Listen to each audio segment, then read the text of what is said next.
This podcast is brought to you by Sales Fuel Hire, a platform to help companies hire smarter and flag 13 toxic employee types. Measure job fit, sales tendencies and motivators, decision-making abilities, and empathy levels, and make your next hire your best hire. Try it now on salesfuel.com/hire and use promo code MANAGESMARTER for $50 off your first purchase. Welcome to the Manage Smarter podcast with hosts C. Lee Smith and Audrey Strong. We're glad you're here for discussions on new ways to manage smarter, hire, develop and retain talent, improve results, and propel team performance to new heights. This is the Manage Smarter podcast. Okay, Lee, today's guest, I swear he lives in my office and listens to every thought that I have. Oh, so we're talking to your husband, Richard, today. No. We're talking to Dave McKeown, CEO of Outfield Leadership. And I'll give you more about Dave in a second. But the reason I think Dave is living in my office is I am not an evolved leader. His book is called The Self-Evolved Leader. Clearly I'm not, because here's what I say to myself. Dave, you're going to start laughing at me. Well, by the time that I explain that, I could have just done it myself. And I know it puts me in the weeds, but then it'll be done and I won't have to see. It's funny. Yeah, he's laughing already. He's laughing at me already. Hi, Dave. Hey, Audrey, how are you? Glad to hear that you have found my webcam. So well, everybody, welcome. she's Audrey Strong. She's the Vice President of Communications at Sales Fuel. And I'm C. Lee Smith, the President and CEO of Sales Fuel. And let's have a podcast. That's right. Welcome to Manage Smarter, everyone. We're so glad you're here. And Dave, our first guest, I believe, who is a native of Ireland. I don't think we've had a native of Ireland on the show. We've had Scotland, but not Ireland. I will try to do my country proud, I guess. There you go. Well, for those of you who don't know Dave, he's extraordinary. The book is fantastic. He is the CEO of Outfield Leadership, author of The Self-Evolved Leader, who says, Dave says, most leaders are working in the weeds when they need to be thinking more strategically. He helps individuals, teams, and organizations to lead with authenticity, purpose, and effectiveness, and has worked his magic with clients including Bank of America, the British government, I got to hear about that, Entrepreneurs Organization, Bamboo HR, and many, many others. Dave, welcome to the show. Thank you so much for having me both. It's an absolute pleasure to be here with you. How come you haven't fixed the British government yet? Oh, nobody could fix that, ever. What did you do? Get a call from the embassy? We'd like to speak to you. It wasn't quite as exciting as that. No, I ran a MI5. Did the black rod come to your office and summon you to the Queen? Yeah, the suitcase. And I had to put the regal dress on and approach it, properly and bow and all of that. No, I did a leadership session for business owners in Wales, of all places. Nice. That was put on by the British government. It was a lot of fun. Fantastic. Well, let's start with this cycle of mediocrity, because I have now just copped to the fact that I'm clearly caught up in it. What are the components of it, and how do I get out of it?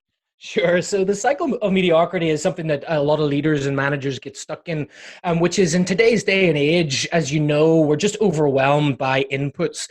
And so everything to us just feels like urgent. We really don't have any focus on the importance, whether it's a ping on our phone or a email or somebody walks off.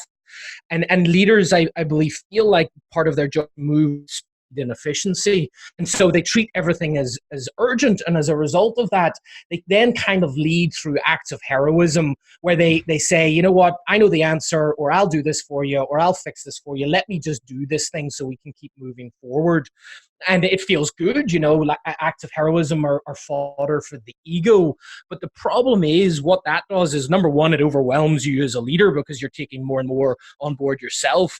But also, secondly, it builds a sense of learned helplessness in your people, which is essentially this. Anytime, somebody comes to you as a leader and says, hey, boss, what should I do about this? And you either say, well, go do X, Y, and Z, or you say, don't worry, I'll fix it for you. You're basically teaching them that you're there to handle anything that's too difficult or too hard or too challenging. And so over time, they develop this behavior and this habit where they just go, you know what, I'll just go to my boss because he's going to fix this for me anyway. And then over time, that leads to disempowerment for them and overwhelm for you. And it just means we're creating mediocre work. Makes sense. And like you said, not everybody should feel like they have all the answers anyway. And what I should be doing is asking a lot of questions. That's right. Yeah. Yeah. Leaders should not be expected to have all the right answers. They should be expected to have all the right questions. Sure, 100%. And I think that's one of the transitions that we're going through in leadership at the minute. I think a lot of the older models of the 70s, 80s, and even early 90s was the opposite of that, which is we look to our leaders for surety. There's that old adage that leaders know the way, they show the way, and they go the way. And there's just sort of this mythical creature of the leader that knows what we're going to do. And it just doesn't work in today's day and age. The people that are working in our workforce today, they don't want that. And they also can see through the fact that at the end of the day, nobody really knows what they're doing anyway. We're all kind of just making it up. And so asking great questions, like you said, Lee, is such an important attribute for good leaders today. Well, I also wonder about these days then too, if people actually still believe that there are heroes. I mean, to the extent that we used to have, before we had social media and we had the media everywhere and everything like that. Used to have baseball players that, from back in the 20s and 30s, they were heroes, and football players, same deal or whatever. Whereas these days or whatever, you can't get away with anything. You say the wrong thing, you're whatever, but it's like everything that you've done, rightly or wrongly is exposed. And so it kind of, I don't know that there's a lot of belief that if somebody is going to be a hero, then it's like, and I don't mean that in the sense of like the hero leader or the hero factor. That's a different topic for another podcast that we had about 3 months ago. But I'm just wondering if because we don't really believe in our heroes, then it's like we certainly shouldn't believe that our manager should step in and be a hero. Oh, absolutely. And do you know what? The funny thing is, I think that there's still a little bit of residue on that belief of heroism. You look at the analogies that are out there that are still applied to business. We still apply sports analogies like the quarterback throwing a Hail Mary in the last second of the game. We look a lot to movies. You look at just the rise of superhero comics and things like that. And then we also look to the military for examples of good leadership, accountability, and all of that. All of those are still founded on the concept of being the hero and standing out there and making it happen. And so I think we're part of the reason why a lot of leaders struggle is we're caught between two worlds. On one hand, we understand and realize that doesn't work, but we haven't quite yet identified where we're going to. We don't quite know that end location of what great leadership looks like. And so we struggle between those two worlds, what didn't work, but also not knowing what's to come. What's the difference between a self-evolved leader and an otherwise evolved leader?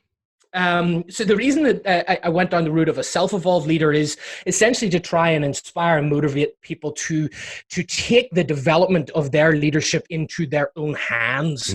Another way to look at it is if you look at the industry of leadership development and training, we spend billions and billions of dollars, not just in the United States, but globally on keynotes and webinars and training sessions and books and other resources. But when you look at the data, there's still an overwhelming gap between what our leaders believe their competency is and what the people who work for them believe their competency is. And so what I'm trying to do is say, you don't need to go to that training session. You don't need to go to that webinar. You don't need to go to that keynote per se. What you need to do is take ownership over your own development. And that's why it's self-evolved, because this isn't going to happen to you. This is something that you need to do yourself. So tell us about the 3 steps of self-evolved leadership. Sure. Actually, funny enough, I'm going to put just a sort of interim pre-step in there. Number 1, which is essentially a mindset shift. Like any other behavioral or change, it all starts with shifting your perspective.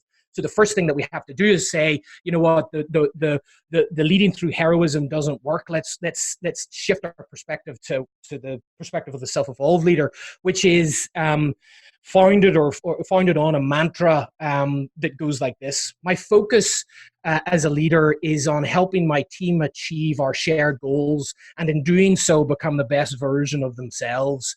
The reason why that is, I think, a powerful mantra or mindset shift is because there's no room for heroism in there. If you achieve your goals, or an individual achieves their individual goals on your team, but the team fails and they're not growing and developing, then you've failed as a leader. So that's the perspective shift. Once you've made that shift, there are 3 things that you want to work through. Number 1, clearly defining and articulating the vision that you have for the team. And the more that you can have your teams be co-conspirators in your success there, the better. Getting them to actually help you build that vision, that North Star of where you're going. Once you've set the vision, then everybody knows what direction they're going in. The next step is to build what I call an implementation pulse. Most leaders out there don't have a good drumbeat for execution to get us from our vision to success. And so they're too easily distracted by everything coming in. So if you can take a look and say to yourself, okay, what do I need to review on an annual basis, a quarterly basis, a monthly basis, a weekly basis, a daily basis, so that it's a drumbeat of execution that will get you to your destination. Is that where the measurement comes into play? Yeah, there's a degree of measurement in there, and I think that we've got to be careful in measurement, because goals and KPIs are great and we need them, but sometimes we rely too heavily on them, and it becomes a box ticking exercise. And we've got to remember what that measurement is for.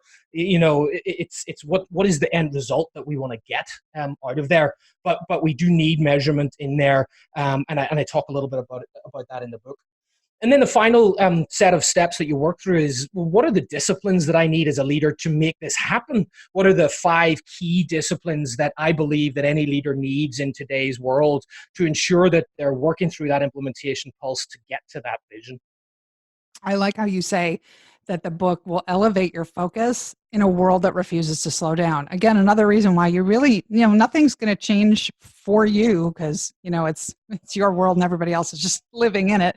Right. You have to do this for yourself. And you have a whole series of, they're called micro disciplines, right? Mm-hmm. Can you give us an example of what those are, and give our listeners a couple of them so they can be intentional about it.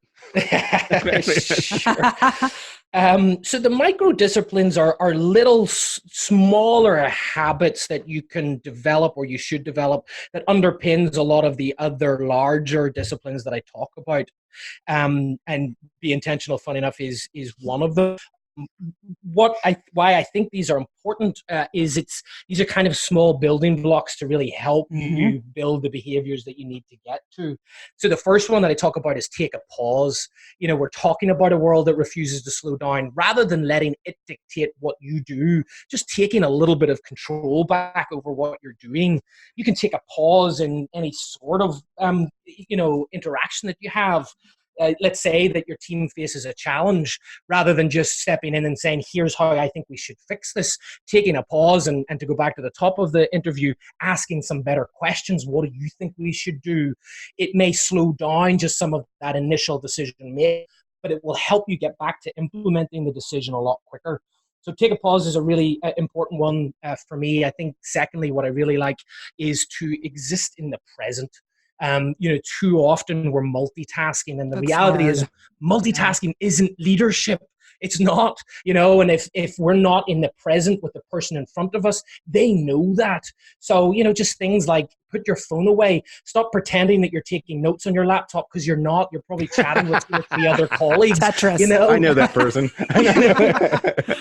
Just take a moment and say, I can give you 2 minutes of my time so that I can help you grow and develop, and then get back into that flow of whatever it was that you're doing. Then there are another 4 or 5 micro disciplines. One of my favorites is push for clarity. Talk about that for a second. Absolutely. So one of the things that often happens is we get into a room and we start talking about an issue, and nobody, we just assume that we're tackling it from the same position, but often people have just different positions. They have their functional position that they're bringing into the room. They also have just their own emotions and what they want to get out of this discussion. And just taking a moment and saying, okay, well, where is everybody with this challenge? What are your initial thoughts? Let's not try to fix it right away. Let's just see where you're at. Then to get really clear on the issue at hand. Too often we start trying to solve a problem when there's not a complete clear understanding with everybody in the room on what that problem is. And it's a lot like having a golf club swing. If I spent any time on a golf course, which I don't because I'm terrible, but one of the things that I did learn the few times that I went out, if you hit the ball a millimeter away from where you want to hit it, it doesn't end up a millimeter away from where you want it to land. It ends up in the bunker or the water, or in my case, 3 holes over. That's right. And we spend too much time a problem that has a different understanding amongst everybody in the team, and so our golf ball lands up in the other place and we have to come back and redo the work. So just taking a moment to get some clarity on what it is that we're trying to solve. And then the final one is just getting clarity on the next action. Have you ever been to a meeting where you talk for 30 minutes, 45 minutes, an hour, you walk out the door and you go, that was a really great meeting? no idea what we just agreed to do or who's going to do it, Yes. but it felt good. And we're just not wired that way, because it's not fun to find out the detail and go, okay, so who's going to do the next action and when are you going to do it by and how are we going to hold you accountable? But that's where excellence comes in. So just taking a moment and saying, before you rush out the door, let's just get those next actions up on the board and have absolute clarity on what you're doing when you leave this room. We started off the show talking about the weeds and being in the weeds. And of course, getting out of the weeds so you can spend more time being strategic and thinking about leadership. So I see a lot of managers that struggle with this, that some of them won't delegate anything. We talked about that a little bit, but they also, some of them go to the other extreme in their attempt to get out of the weeds. They try to delegate everything to the point where you're wondering, what does that person do in their office all day? Because everyone else is doing their work. Right. So can you give some tips or suggestions on how to be a better delegator? Sure, absolutely. And one of the reasons why folks lean on the side of delegating is really a full belief of where they think value comes from. They look at their list and they say, if I delegate this out, what am I going to do? I won't provide any value to this organization, and therefore, I won't have a job. And so we have this ego's need to hold on to things. For folks that are in that side of the scale, my encouragement to you is to make the decision that actually your value doesn't come from you knowing the answers or doing the work. Your value comes in building better people and leaders underneath you. And so that means that as you look at your to-do list, being really crystal clear on each item that you look down and asking yourself, if I was to delegate this to somebody on my team, even if I needed to spend a little bit of time giving them support and guidance, could they do it? If the answer is yes, then that most likely should be delegated out to them. Now, you don't want to go over to the other side, like you said, and just start firing things over the transom to people, because then there's just an absolute, it just feels like people are catching balls as you throw them over. And so what I normally recommend is there's a very important kind of point when a leader comes to somebody on their team to start a process of delegation. Usually they ask, hey, are you busy? And the person says no. Says no because they want to, take on whatever the leader's going to give them. Or they say, yeah, I'm really busy, but sure, whatever you want. They put forward this notion that, yeah, I can take whatever it is that you want to give me. And so then the leader just assumes I'll delegate it out and it'll get done. The reality is that your people probably have too much on their plate as well. So getting with the first step is to get with a team member and say, hey, I've got this task or this project or this relationship I'd love for you to take on. Can we talk about it for a minute? You share what it is, you share your expectations, and then you ask, do you have room on your plate to handle this? And if so, if not, what needs to move or shift? And it's sort of like those old fax machines. There was, there's the transmitted bit that do, are you a fax machine? And the other fax machine goes do, yes, I'm a fax machine. And then we go, awesome, we'll send this message. Too many leaders just either refuse to delegate or they just throw it over the transom. Let's make that connection point a little bit better, a little bit more clear, so that the folks in your team understand the task at hand that you're giving to them, and that you've given them the option to say, you know what, if you want me to take this on, I will, but here are 2 or 3 things that might have to rejig or change or go a different direction. How about this as a question to ask when you look down your list of tasks is to think, how can I use this task as an opportunity to develop another leader? 100%. Brilliant question. You should be thinking that at all times. I think it's brilliant. The website is selfevolvedleader.com. We've got just a few minutes left, Dave. So last question, I guess, would be, how do I get started implementing this across my organization for myself and, as Lee just said, for my colleagues? First thing, get the book. It's out January 28th, and it actually ends with a 15-week program that you can walk through. One of the things that I wanted to make sure that I did was not just provide some philosophical kind of thoughts on leadership, but actually give you something practical to work through. So that's a really good place to start. If you're wanting to do this in yourself, awareness of when you're getting pulled into the weeds is the biggest thing. So if you've just listened to this podcast and you haven't even got the book yet, just pay attention to those moments when you're being distracted, you're being pulled into the weeds, and just take a note of it and start to challenge yourself and say, how can I do differently next time? That's a brilliant place to start for anybody. That sounds good. Well, Dave, again, selfevolvedleader.com. Your Twitter is Dave McKeown. Let me spell that for everybody. DAVEM as in Mary, C as in cat, KEOWN. Because I know you probably get junk mail with it. spelled wrong, and all that kind of stuff. Same thing with his LinkedIn, everybody. Dave, it's been a pleasure. I can't thank you enough, and congratulations on the book, sir. Thank you so much. Thank you for having me, folks. Really appreciate being here. Absolutely. Great to have you. Thanks for listening. If you enjoyed the show, please rate and recommend on iTunes, Overcast, or wherever you get your podcasts. You can also get more great information at salesfuel.com.